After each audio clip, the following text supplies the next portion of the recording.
નવરાત્રીના નવા નિયમો જાહેર કરવામાં આવ્યા છે। આયોજકોએ 30 શરતો પાળવી જ પડશે। ફાયર સેફટી સહિત 30 નિયમો ફરજિયાત કરવામાં આવ્યા છે। સ્કૂલ હોસ્પિટલ નજીક નહીં થઈ શકે આયોજન, રેલવે લાઇનની નજીક પણ નહીં થઈ શકે આયોજન, જ્વલનશીલ પદાર્થથી દૂર આયોજન કરવાનું રહેશે। ઓછામાં ઓછા 2 એમરજન્સી ગેટ પણ ફરજિયાત રહેશે।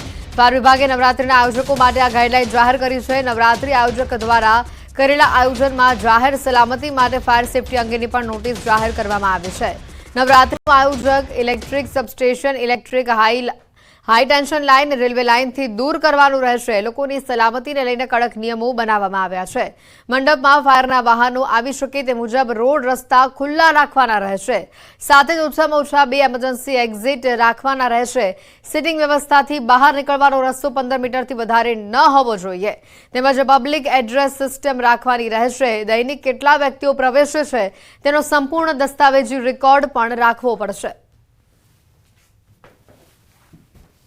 લોકોની સલામતી લઈને આ ગાઈડલાઇન્સ જાહેર કરવામાં આવી છે। નવરાત્રીના આ નિયમો જાહેર કરવામાં આવ્યા છે। આયોજકો માટે આ 30 અલગ અલગ નિયમો જે છે તે જાહેર કરવામાં આવ્યા છે અને આ નિયમોનું કડકાઈથી પાલન કરવાનું રહેશે।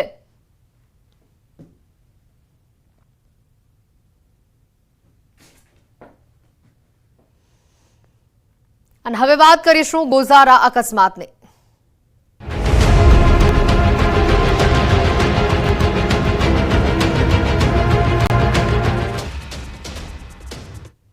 સાબરકાંઠામાં ગમખ્વાર અકસ્માતમાં કુલ 7 લોકોના મોતના સમાચાર આવી રહ્યા છે। હિંમતનગર સહકારી જેન પાસે અકસ્માત સર્જાયો હતો। ટ્રેલરની પાછળ કાર ઘૂસી જતા 7 લોકોના ઘટના સ્થળ પર જ મોત થઈ ચૂક્યા છે। એકની હાલત ગંભીર હોવાનું સામે આવી રહ્યું છે।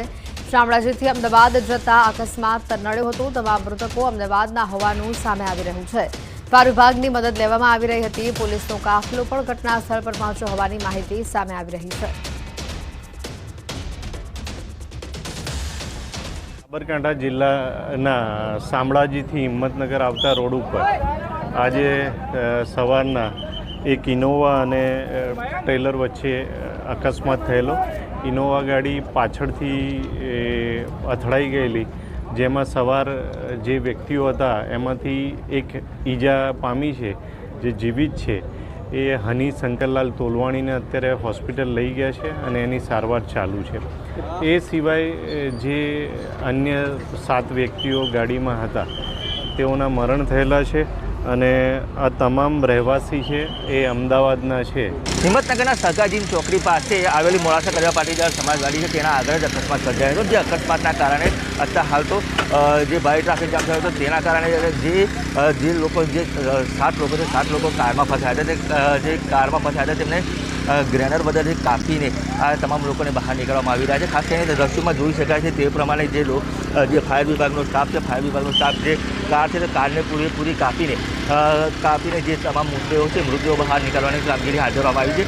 નોંધનીય છે કે અત્યાર સુધીમાં 7ના મોત થયા છે અને એકની હાલત ગંભીર છે અને તેને અત્યારે હાલ તો હિંમતનગર સિવિલમાં સારવાર અર્થે ખસેડવામાં આવે છે। આ સમગ્ર મામલે અત્યારે હાલ તો જે જિલ્લા પોલીસ વડા સહિત જે ડીવાયએસપી, પીઆઈપીએસઆઈનો સહિતનો સ્ટાફ અહીંયા ઘટના સ્થળે પહોંચી ગયો છે અને ટ્રાફિક હળવો કરવાના પ્રયાસો હાથ ધરવામાં આવી રહ્યા છે। અકસ્માત ન બને તે માટે પણ અત્યારે હાલ તો પોલીસે કામગીરી હાથ ધરી છે। શાનભરમાં હું જયદીપ ગુજરાતી, સાબરકાંઠા। આગળ વાત કરીએ અન્ય સમાચારોની તો ભાજપનું સદસ્યતા અભિયાનને લઈને વિગતો આવી રહી છે। રાજ્યના મુખ્યમંત્રી નાગરિકોને ભાજપના સભ્ય બનાવશે। ઘાટોડિયા વિધાનસભા મતવિસ્તારના લોકોને ભાજપ સાથે જોડવાનો પ્રયત્ન કરશે। બોપલ સ્થિત ઇસ્કોન પ્લેટિનિયમ ખાતે મુખ્યમંત્રી ચલાવશે આ સદસ્યતા અભિયાન।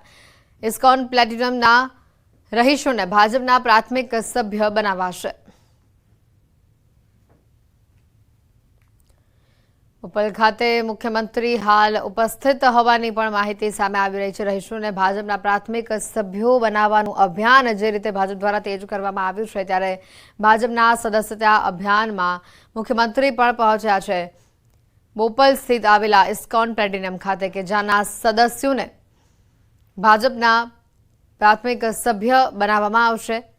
ભાજપના સદસ્યતા અભિયાનની આજે તસવીરો સામે આવી રહી છે। હાલ બોપલ ખાતે મુખ્યમંત્રી પહોંચી ચૂક્યા છે। ભાજપનું સદસ્યતા અભિયાન રાજ્યના મુખ્યમંત્રી નાગરિકોને ભાજપના સભ્ય બનાવશે। ઘાટોડિયા વિધાનસભા મત વિસ્તારના લોકોને ભાજપ સાથે જોડશે। આપણે આ દ્રશ્ય પણ બતાવી રહ્યા છે. ખાસ કરીને મુખ્યમંત્રીનું સ્વાગત પણ અહીંયા કરવામાં આવ્યું હતું બોપલ આવેલા ઇસ્કોન પ્લેટિનમ ખાતે. ત્યારે મુખ્યમંત્રી પહોંચી ચૂક્યા છે.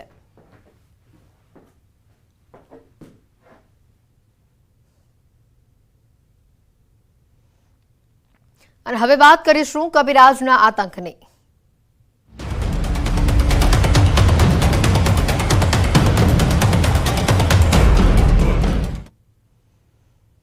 અમદાવાદના અમરાઈવાડી ભીલવાડામાં વાનરોનો આતંક સામે આવી રહ્યો છે. શ્રીનાથનગરમાં કબીરાજનો આતંક જોવા મળ્યો. 8 વર્ષની બાળકી સહિત 65 વર્ષના વૃદ્ધને વાનરોએ બચકા ભર્યા. અમરાઈવાડીના નગરસેવક જગદીશ રાઠોડે વન વિભાગને ફરિયાદ કરી. કબીરાજના આતંકથી લોકોમાં ભયનો માહોલ છે. કબીરાજના ડરથી લોકો લાકડીઓ લઈને નીકળ્યા. વાનરોને પાંજરે પૂરવાની હાલ તેઓ માંગ કરી રહ્યા છે. અને આજ મુદ્દે વધુ માહિતી મેળવવાનો પ્રયત્ન કરીશું. સંવાદદાતા દીપિકા અમારી સાથે અહીંયા જોડાઈ ચૂક્યા છે. દીપિકા, સ્થાનિકો અહીંયા આપણી સાથે ઉપસ્થિત છે. શું કહ્યા છે? કબીરાજનો કેટલા સમયથી આ વિસ્તારમાં આતંક છે? હેતવી, સૌપ્રથમ તો આપ દ્રશ્યો જુઓ અમરાઈવાડીના શ્રીનાથનગરના દ્રશ્યો કે જેમાં દરેકના હાથમાં આજે લાકડી છે. નાના બાળકો પણ કપિરાજથી ડરી રહ્યા છે, જેની પાછળનું કારણ છે જે એક પ્રકારે કપિરાજે આતંક મચાવ્યો છે. લોકોને હુમલો કરી રહ્યા છે લોકો ઉપર. ત્યારે જેમની પર હુમલો કર્યો છે તેમની સાથે પણ વાત કરીશું. શું થયું હતું એ દિવસે અને કપિરાજનો આતંક કેવી રીતે તે લોકોને પરેશાન કરી રહ્યો છે તે વિશે પણ વાત કરીશું. કેટલાક લોકો છે, સૌપ્રથમ તો તેમની સાથે વાત કરવાનો પ્રયત્ન કરીશું. भाई, ये जो इनके ऊपर जो हमला हुआ वो कौन है और क्या हुआ? वो मेरी मम्मी है. हाँ. मेरी मम्मी के ऊपर बंदर ने हमला किया है. वो कम से कम 3 से 4 इंच काट लिया है. उसके अंदर उंगली भी घुस जाती है और एक में 7 टाका है, एक में 5 टाका आया है. हाँ. तो हम ऐसा चाहते हैं कि वन विभाग वाले हमारी रक्षा करें, कुछ बंदर को पकड़ने का कुछ आइडिया करें. अभी तक उनकी ओर से कोई है नहीं. आते आधे घंटे में चले जाते हैं सर्वे करके. तो उससे कोई हल नहीं हो रहा है. अदरवाइज सब लोग यहाँ पे सदमे में है. कोई लोग बाहर नहीं निकलता है, काम पे नहीं जा पा रहे, बच्चे बाहर ही नहीं निकलते. ऐसा है तकलीफ. रात को हम लोग सो नहीं पा रहे. हाँ. तो हमारी रिक्वेस्ट है कि वो वन विभाग वाले कुछ करे उसको पकड़ने के. अच्छा, बिल्कुल. ये जो कपिराज आता है रात के टाइम पे ही आता है? नहीं, रात को नहीं, दिन में आता है. दिन में भी आता वहाँ से और यहाँ जंप मारता है. જમ્પ મારતા હોય. તો મોટી મોટી જે બિલ્ડિંગો છે, જે ઘર બનાવ્યા છે, તેમાં ખાસ કરીને કપિરાજ છે તે આવે છે. રાતના લોકો ખૂબ જ પરેશાન છે. દિવસના પણ કપિરાજનો જે આતંક જોવા મળ્યો છે તો હવે દિવસે પણ લોકો ડરી રહ્યા છે. જે બેન ઈજાગ્રસ્ત છે તેમની સાથે પણ વાત કરીશું. બેન, આપ कहाँ थे? किस तरीके से कपिराज ने ये हमला किया और समय क्या था? कपड़ा पसार रही थी. हाँ. पसार के जैसे आने की कोशिश करी तब तक लोग आ गए. मतलब सीढ़ी पे थे कपड़ा पसार के? हाँ, आने के कोशिश करी तब तक वो लोग इधर पता नहीं कहाँ से आ गए. मैं देख नहीं पाई. हाँ. मैं देखी बस ऐसे बैठ गई. उसके बाद केबिन पर वो लोग भाग गए. केबिन पर से मेरे ऊपर ढाबा बोल दिए. हाँ. બિલકુલ. તો કપડાં સુકાવવા બેન ગયા હતા અને અચાનક જ ટેરેસ ઉપર કપિરાજે હુમલો કરી દીધો છે. આ જે બેન છે 45 વર્ષ તેમની ઉંમર છે.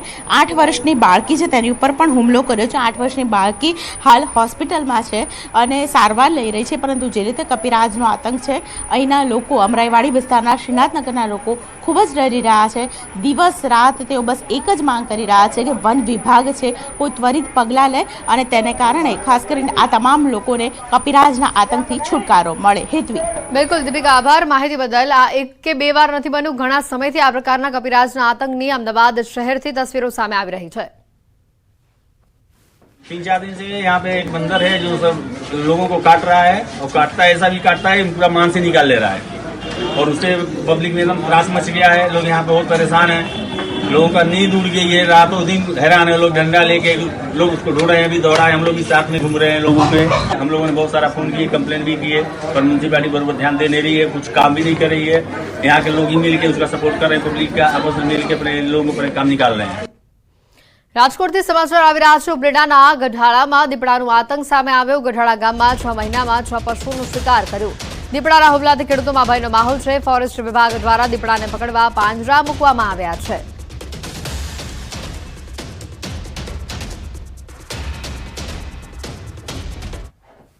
છેલ્લા 6 માસથી ગઢાળા ગામ અને આજુબાજુ વિસ્તારમાં દીપડાનો ભયંકર ત્રાસ હોય, જેથી આજે 6 માસની અંદર ગઢાળા ગામના 6 જેટલા પશુઓના મરણ કરેલ છે. ત્યારે ખેડૂતોમાં પણ ભયની લાગણી ફેલાણી છે. સમાચારોમાં હાલ રોકાઈશું એક બ્રેક માટે.